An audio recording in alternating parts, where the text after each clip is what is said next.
Hi viewers, welcome to our channel. ప్రస్తుతం మనతో పాటు దామ బాలాజీ గారు సీనియర్ జర్నలిస్ట్ ఉన్నారు. వారితో ఒకసారి మాట్లాడదాం. సార్ నమస్కారం సార్. నమస్తే.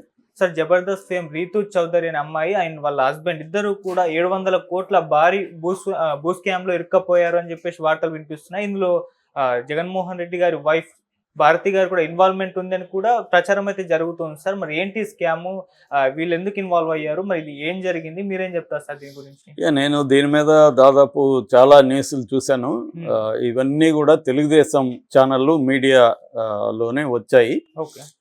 ఎవరు కూడా ఇది దాని ఏమంటారు, అండర్ కన్స్ట్రక్షన్ లాంటిది న్యూస్ అనమాట. ఇంకా పూర్తిగా కన్స్ట్రక్షన్ కాల, కుకింగ్ జరుగుతుంది, వంట.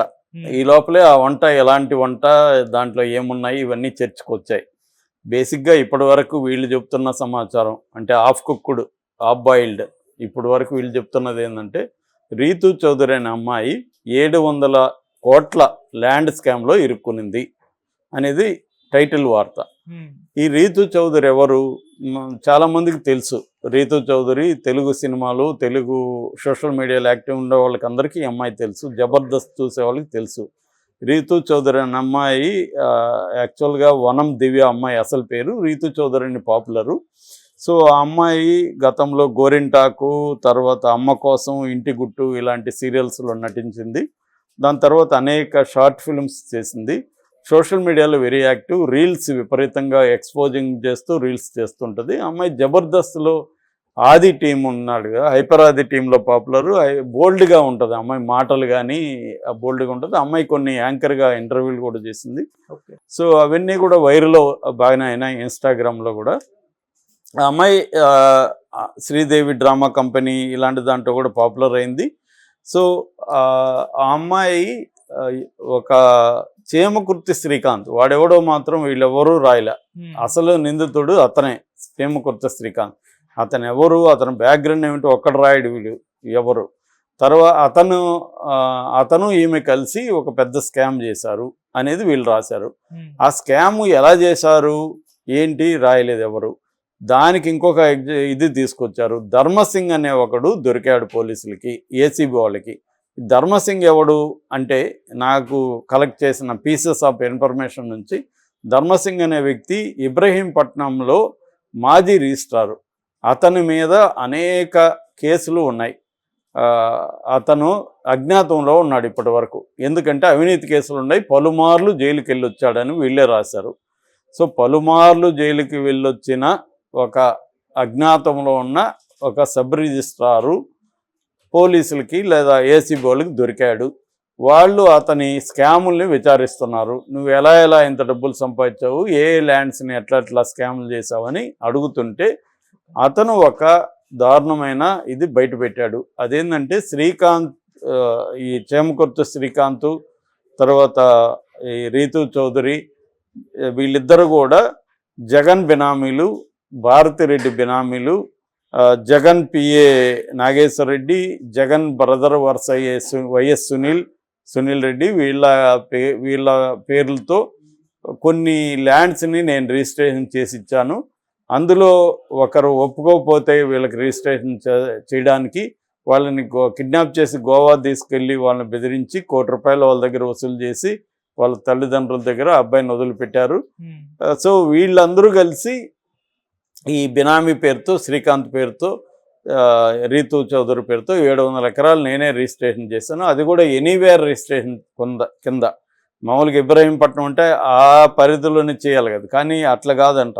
ఇది వచ్చి విశాఖపట్నం, రాజమండ్రి, కడియం, కాకినాడ, ఇబ్రహీంపట్నం, విజయవాడ ఈ ఏరియాల్లో ఉండే అనేక ల్యాండ్స్ నేను వీళ్ళకి చేశాను. టోటల్ వర్త్ 700 కోట్లు అని అతను చెప్పినట్టుగా వీళ్ళు చెప్తున్నారు. అతను లేఖ రాశాడు, చంద్రబాబుకనేమో ఒకరు రాశాడు, ఇదే తెలుగుదేశం మీడియా వాళ్ళు. ఇంకొకరేమో అతను ఏసీబీ నాయకులకు చెప్పినట్టుగా వచ్చిందని. చంద్రబాబుకి లేఖ రాసి ఉంటే ఆ లేఖ బయట రావాలి, అది లేఖ రాలేదు. తర్వాత వీళ్ళు ఈ ఆస్తులు ఎవరివి, రిజిస్ట్రేషన్ చేసిన ఆస్తులు ప్రైవేటు వ్యక్తులవా, ప్రభుత్వానివా అనేది ఏమీ రాయలేదు. సో ఏదో ఒక, అంటే అదేదంటారు కదా, తోక దొరికిందంటే పులి ఉందన్నట్టుగా తోకను పట్టుకొని అసలు తోక ఉందా లేదా కూడా తెలియదు ఈ న్యూస్లో.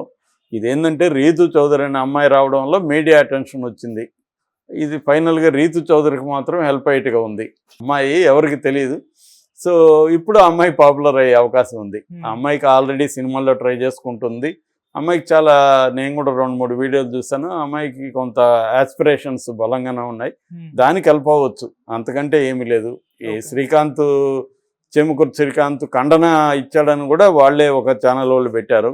అదేంటంటే నా పేరుతో అతను కూడా గవర్నమెంట్ ఎంప్లాయీ అయినట్టు, అతని మీద కూడా ఏసీబీ కేసులు జగన్ ప్రభుత్వమే పెట్టిందని కూడా అతను చెప్పాడని చెప్తున్నారు. అతను ఎవరు, అతను ఏం జాబ్ చేశాడు, గవర్నమెంట్ ఎంప్లాయే కాదా, అతని మీద ఏం కేసులు ఉన్నాయి కూడా ఎవరు రాయలేదు. అంటే ఇదంతా కూడా ఏదో టైటిల్ కోసం ఏదో ఒక కుక్ చేసి భారతిరెడ్డిని, జగన్ రెడ్డిని దీంట్లో ఇరికిచ్చి ఒక పెద్ద ల్యాండ్ స్కాము అనేది ఇప్పటివరకైతే ఉంది. ఉన్న సమాచారం నిజంగా ఉందా లేదో మనకు తెలీదు. ఇప్పటి వరకు వీళ్ళకి కూడా వీళ్ళ దగ్గర కూడా సరుకు లేదనేది మాత్రం అర్థమైంది. ఈ మీడియా దగ్గర విషయం ఉంటే రాసేవాళ్ళు కదా, ఏమీ లేదు. వీళ్ళకి ఏంటంటే టైటిల్ పెట్టడానికి సరిపోయే వీళ్ళ పేర్లు మాత్రం వచ్చినట్టుగా తెలుస్తుంది. ఆ పేర్లకు కూడా రీతు చౌదరికి శ్రీకాంత్ సెకండ్ వైఫ్ అని రాస్తున్నారు, అంత తప్ప ఇంకేమీ లేదు. కిడ్నాప్ అంటున్నారు. ఎవరిని కిడ్నాప్ చేశారో పేరు రాయాలి కదా. పోనీ ఎవరిని కిడ్నాప్ చేశారు, వాళ్ళు ఎవరు, ఏమీ లేదు అసలు. తలా తోక ఏమీ లేని ఒక న్యూస్ ఐటమ్గా మనం దీన్ని చెప్పుకోవచ్చు తప్ప దీంట్లో అయితే నాకు ఇప్పటి వరకు నేను చేసిన పరిశోధనలో ఏమీ లేదు. ఇంకేమన్నా బయట పెడతారా లేదా చూడాలి తెలుగుదేశం మీడియా. అంటే ఏదో ఒక ట్రై చేసి, ఇప్పుడు సజ్జల స్కామ్ ఒకటి నడుస్తుంది, స్కామ్ అని చెప్పి, అది కూడా ఇందాక చెప్పాను, అది కూడా ఏమీ తలా తోకలేని వ్యవహారం. అది కూడా సజ్జలకి ఏ రకంగానూ దాంట్లో లింక్ పెట్టడానికి అయితే ఇప్పటి వరకు ఉన్నది ఏమీ లేదు. దాంట్లో ఏదో ఒక స్కాములు అని బయటికి తీస్తున్నట్టు మీడియా ట్రయల్స్ పనికొస్తాయి తప్ప రియల్గా ఏమీ జరగదు. ఇది అంతకంటే తలా తోకలేదు దీనికైతే. చెముకుర్తి శ్రీకాంత్, ఆయన సెకండ్ వైఫ్ రీతు చౌదరి అనేది మాత్రమే వస్తుంది తప్ప ఇంకేమీ లేదు దీంట్లో. వాళ్ళు ఆ 700 కోట్లు అంటే మామూలు విషయం కాదు కదా.